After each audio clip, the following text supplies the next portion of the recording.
This is a Cybertruck. And this is my Cybertruck. Once we've been building this out of a $600 Harbor Freight trailer. Let me show you how we do it.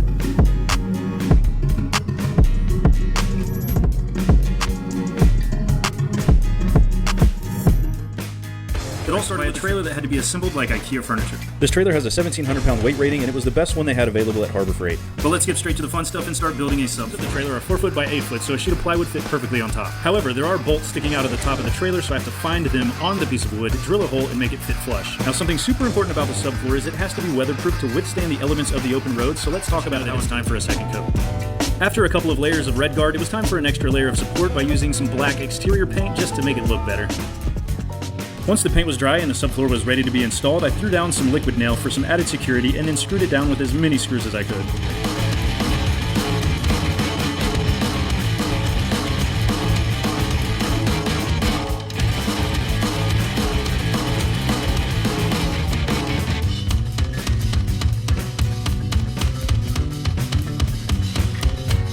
I'm beefing up the subfloor with an internal wooden frame, that way we can add insulation throughout the middle and we can have warm tits camping.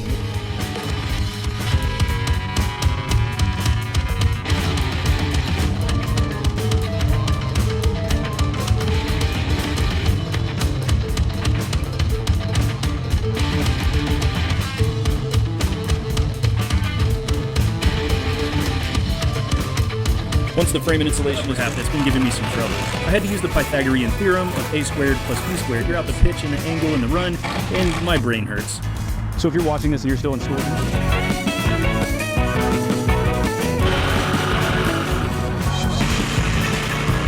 so this one piece of wood right here took me about 30 to 45 minutes to figure out all of the angles and the bevels and the weird things.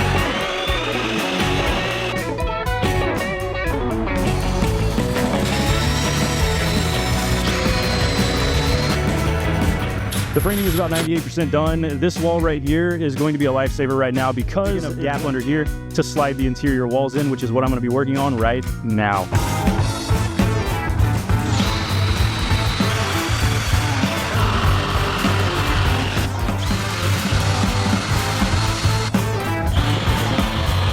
Now that the framing is finished, it's time to start working on our interior.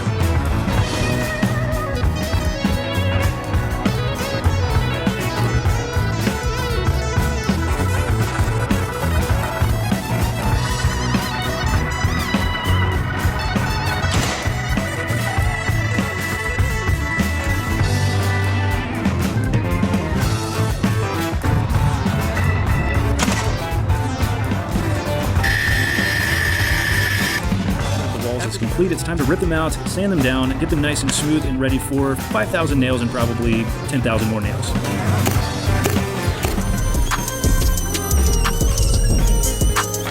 Okay, so I think I messed up. This hole right here is 22 by 22. It's supposed to be 30 by 22, so I have to rip these out, which they're glued. They're nailed like 50 times on each side, and I'm not happy about it.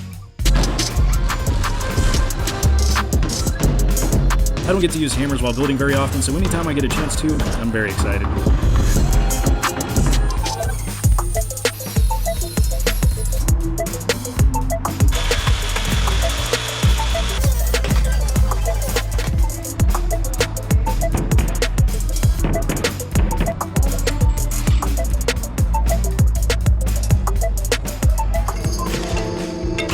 Now it's time for a little pre-wiring action, which usually I'm not a big fan of. I'm not gonna lie, this is probably the easiest wiring because I'm not having to force it through metal cavities inside of a van, but instead just drilling holes and I know exactly where to put the wire.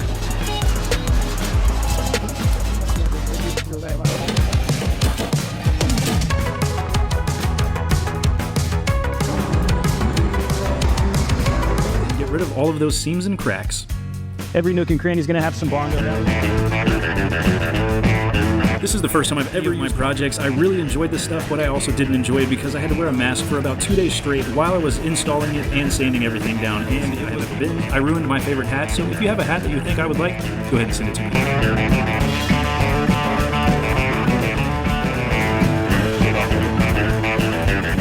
To add an extra layer of security to the waterproofing of the interior of the camper, I added caulking around these ready for paint.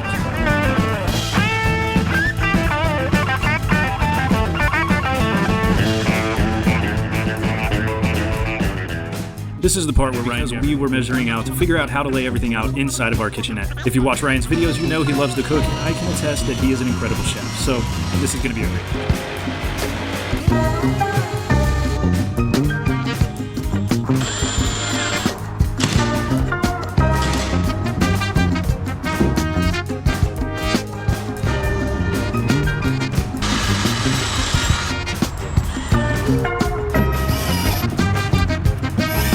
So I'm using wood for the countertop that I used in the Honda Elements. It is 3/4 inch bamboo. It's like $350 a sheet. I'm gonna make sure I use it until it's gone.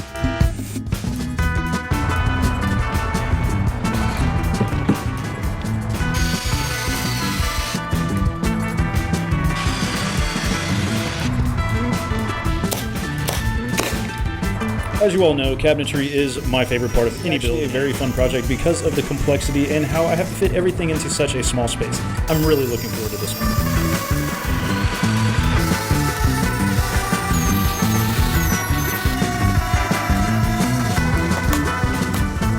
There are many different ways to make drawer bodies. Today I'm going to be using a curve cutting method, which means I'm using my table saw to cut slats throughout the bottom of the board and a 1/4 inch piece of plywood in the bottom for the base.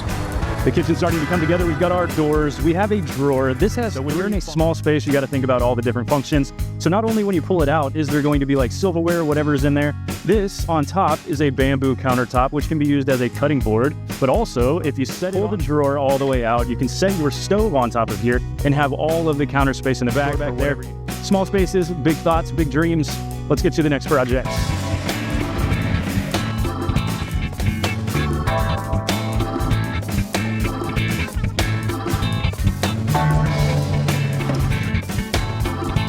Once the kitchen was fully complete, it was time to take it all apart, sand it up, get it ready for paint, and it's going to be beautiful and dark.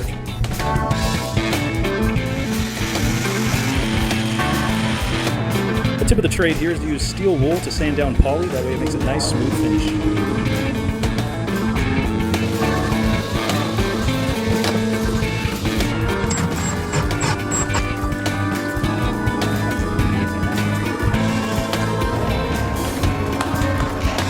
Lighting in the kitchen area is super important, so I'm going to be adding a cool white light underneath these shelves that Ryan has.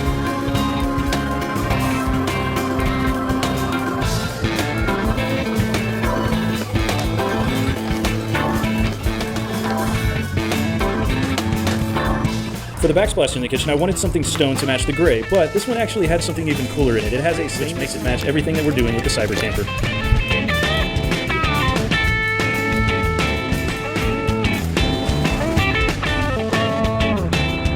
Now that the backsplash is the shelves with the lighting, install some switches and see if this thing works. And it didn't work, so second time's the charm.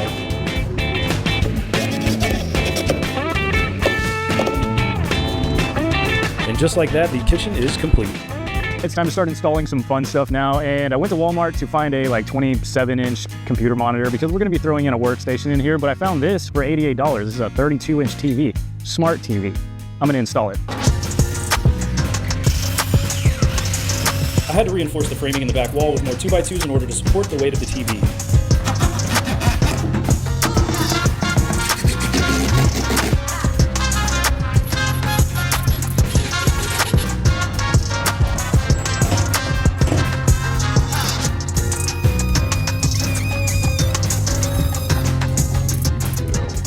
It's time for some of the fun stuff now, which is lighting. So if you remember in Ryan's mini truck, we did this exact thing. We took the lighting and pretty much ran it all the way around the edges. So basically this 1/2-inch strip goes there, then a light goes right underneath it, and then this full inch strip sits right over it, causing indirect lighting. It just points down, not directly in your eyes.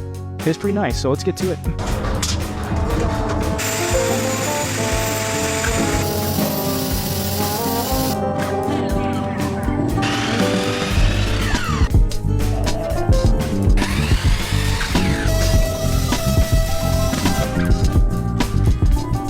Instead of sitting around and watching paint dry, I'm going to be installing some USB and USB-C ports all over this place. There are 3 of them, which is way more than we will ever need. After checking the paint, it was still wet, so it was time to install our flooring. This is the same exact flooring we put in our Honda Element, and it's actually really easy to use. Now that the flooring's installed, it's time to start thinking about storage. So I'm going to be building an electrical cabinet that doubles as a storage for clothes or whatever you may have. Since the Cyber Camper has so many different shapes and angles, I wanted to incorporate that into this cabinet as well.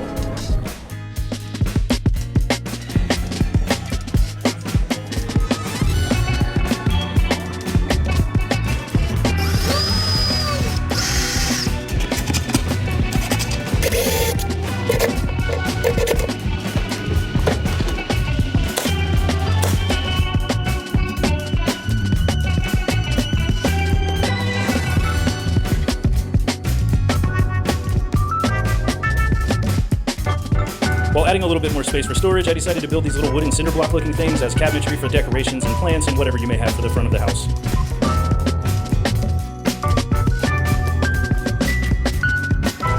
And it's time for electrical. We are keeping it simple, just like the Honda Element and Ryan's mini truck. We're going to be using a portable power station. So it's a solar generator. You can run solar into it, which we will have. All you need is this, a 12-volt fuse block. And then in this little area, the cigarette port, you're going to put in a adapter that's going to put the 12-volt right into this. And then all of your other things, your lights, your accessories are going to be plugged into that, except the 120 is going to be plugged into one of these right here. I can't tell which one it is, but we're going to be plugged into those, and it's super easy, so let's go. This is a beginner-friendly electrical system, and I highly recommend it. It only took about 30 minutes to get it done, and everything works really well. The ceiling up here has too much dead space. It's just too much gray, so I'm going to add some really cool lighting features, and let's see what we can come up with.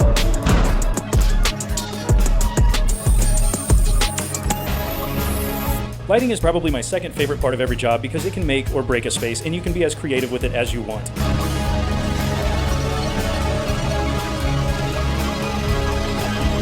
With this lighting feature, I originally wanted to use RGB lights like I did in the Honda Element, but just like that video, I was getting too much trouble with it, so I went with a two-color light using purple and cool white.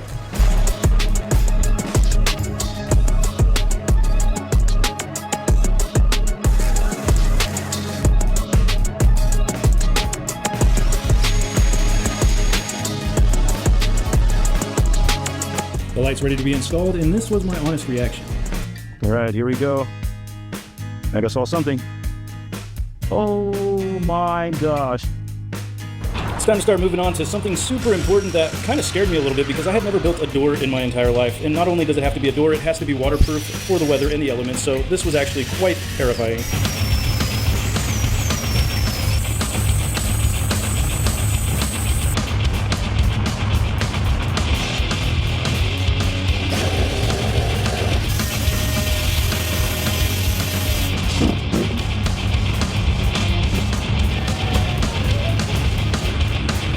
The thickness of this door has to be about 1 inch to 1.5 inches in order for the door and lock to work. I sandwiched a 3/4 inch piece of plywood between 1/4 inch pieces of plywood with squares cut into the middle so I could add some insulation.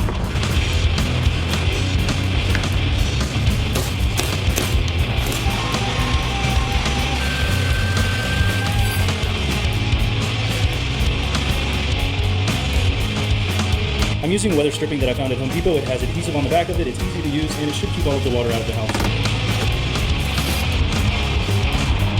It's almost time to start adding the wall panels, but first, we have to do something super important, kind of boring. Let's do the insulation. For the lower half of the camper, I'm using styrofoam insulation, but for the top with all of the weird angles, I'm going to be using a spray foam.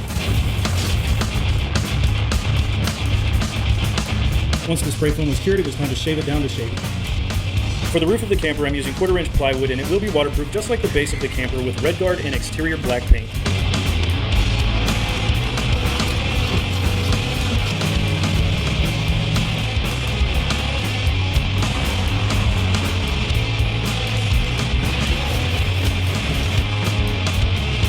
I'm going to be painting all of these exposed 2x2 black because we're using the same panels that you guys know Ryan used here. So they're aluminum panels, and we're going to be sticking them to them with some insane double-sided tape. It works really well. Obviously, he has driven that 600 miles. This should last even longer because it's a trailer, no engine. The reason behind painting the frame is that the 3M adhesive sticks best to painted surfaces. The outside is painted. We're ready to go for the panels, and Ryan is here. He's going to help me because obviously it's a two-person job, and he actually knows what he's doing because he did it on his mini truck. So if you haven't seen my channel before, I built out that mini truck. That's right there, the Japanese one, which I'm sure you've seen a lot of time in Kyle's video. But I use the same kind of panels on the mini truck that we're going to be putting on the outside of this, except these ones are going to be brushed steel. We're going to put tape on all of these parts that Kyle painted black, and then just slap on the sheets, roll it on, and hope it sticks. And this is the tape we're using. I put it on my mini truck, and I drove it all the way up to San Francisco from San Diego. None of the walls fell off, so this stuff is super strong. It's called 3M VHB tape. It's used for commercial vehicles for putting on sidings on semis and stuff, so it should be strong enough. Hold up the walls in the Cybertruck camper.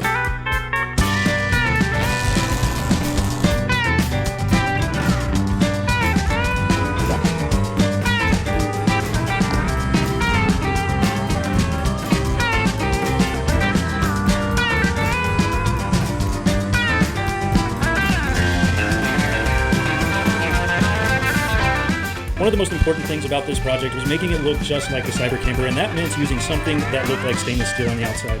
So in the panels that we're using for the outside of the Cybertruck, they're called die bond.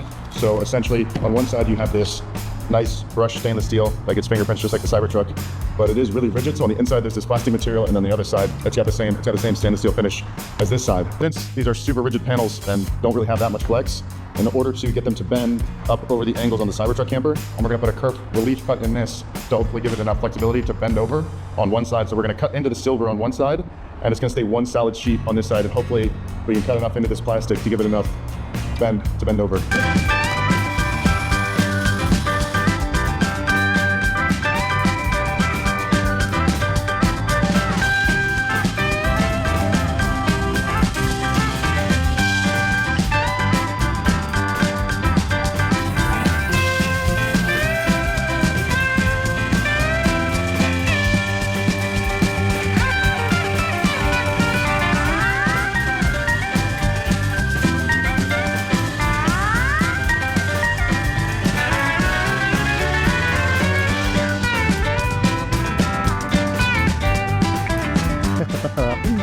Dude, this looks so good.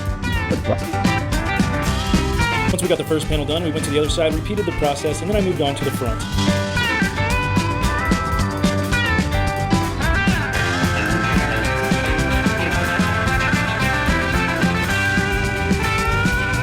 With all of the wall panels up, this thing is finally starting to look like something. Now I need to cut a hole in the wall for the door and put the window in.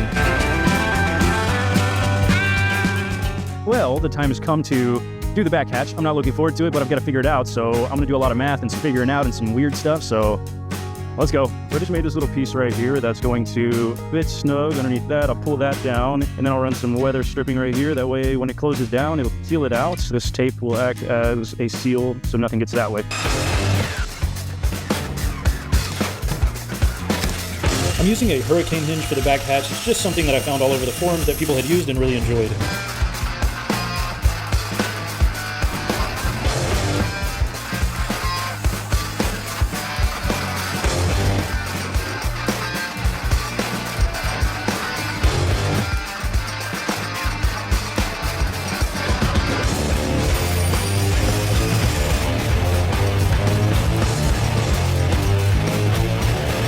The hardest part about building the back hatch was connecting the two pieces that I built separately, but what I did was find out that the angle of the door was 11 degrees and I built 4 L-shaped connectors.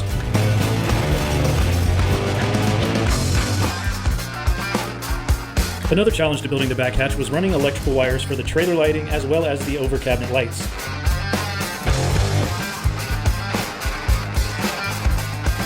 So we have a door. It's right here. It's fully installed, but it won't open because this is hitting all of these weird angles that we have in there. So my idea now, make the door slimmer, pack that out, and just make the door slide in there. Then we'll put the metal over the top, and that'll help us with weatherproofing, and voila.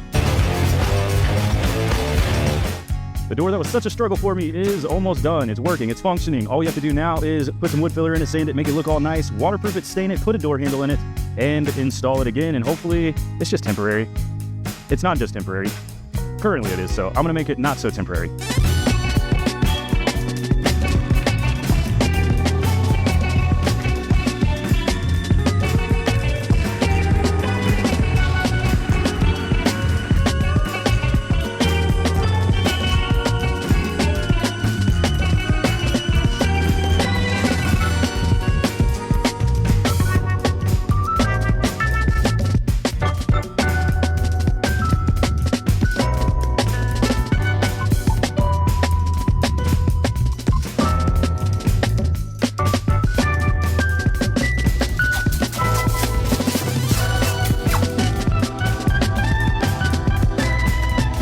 Now that the wall panel and the light is installed, it's time to add some plexiglass to cover up that light, and I highly recommend not using a table saw to cut plexiglass. It's not fun.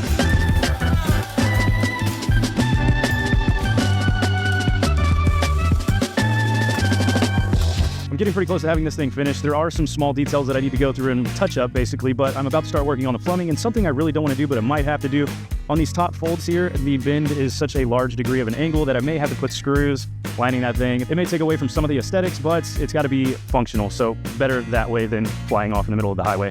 Now it's time to do our super simple plumbing system. Messed up the first hole, had to make another one, so now I got to fill this, probably with some spray foam. I'm using a USB chargeable water faucet, and this thing works so well and it is easy to install. I'm also using a 5-gallon freshwater tank.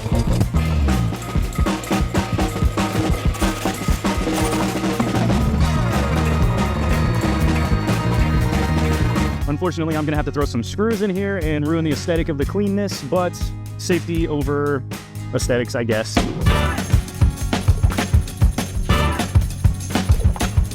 Doesn't look too bad, I don't think. In order for this to look more like a Cybertruck, we need to get rid of this goofy red and make it black.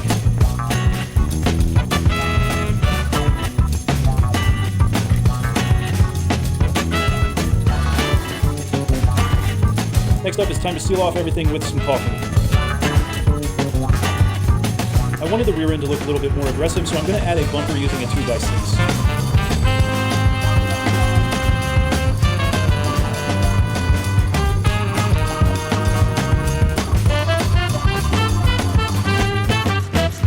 Once the bumper was installed, I could add the locking mechanism. That was another fun project. We're adding more lighting to the kitchen so that you can literally see anything and everything that you're going to be cooking, cleaning, whatever's out there, you can see it.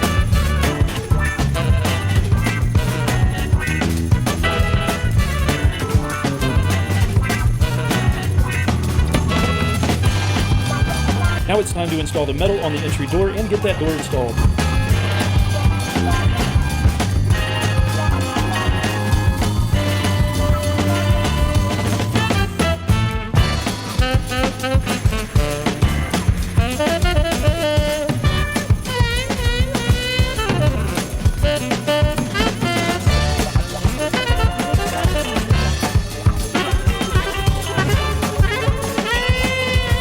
Now it's time to add solar to our cyber camp. We will have a 100-watt panel that will charge our battery system.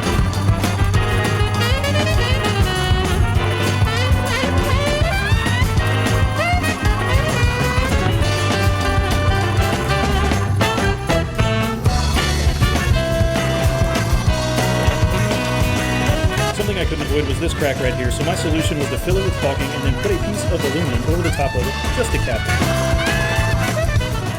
And just like that, we are all finished. Now all we have to do is clean her up, put the bed inside, and get her ready for its maiden voyage.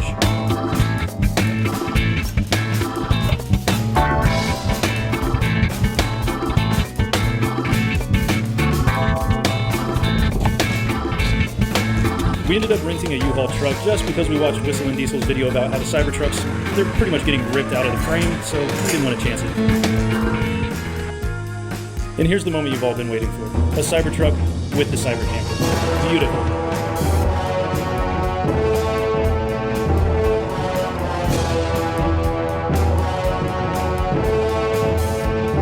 And there she is, all finished. The Cyber Camper, 100 watts of solar. Interior sleeping space up to 6'4", powered by an Anchor power station with all of the crazy lighting, a 32-inch TV. The kitchen, we have our fridge, sink, stove, everything you need to live off-grid. Guys, we made it. It's finished. It's here. Thank you so much for watching. If you enjoyed this content, hit that subscribe button and the notification bell. That way you can be notified the next time I post a video. Thank you guys so much. I cannot express how much I am so grateful for you guys. I love you all. I'll see you in the next video.